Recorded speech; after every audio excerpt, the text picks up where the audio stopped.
you're the center of a network.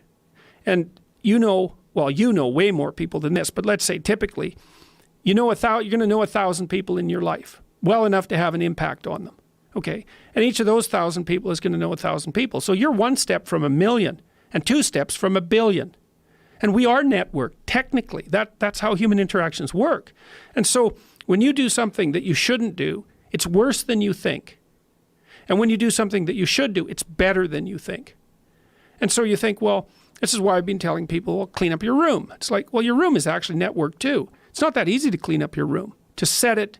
So you want your room to be set up so that when you walk in there, it tells you to be better than you generally are.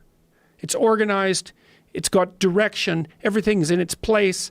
You try to do that in a chaotic household. You know, I've watched people do this because I had students do these sorts of things as assignments. I'd say, look, pick a small moral goal, clean up your room, and just write down what happens as a consequence. So maybe these are students in a chaotic household. The whole place is a bloody mess. No one's taking any responsibility for anything. And so they decide they're going to start to clean up their room. And then the people in the household notice.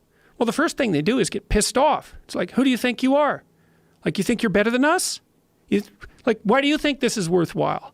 Who died and made you God? All of that. So just by trying to organize this little part of their life, they immediately run into the people whose actions they're casting in a dim light by trying to improve themselves to some degree. They might have to have like a thorough war in their household to be allowed to do something as simple as keep the room orderly.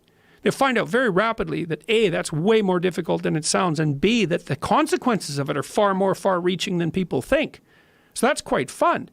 You know, because maybe part of it is that like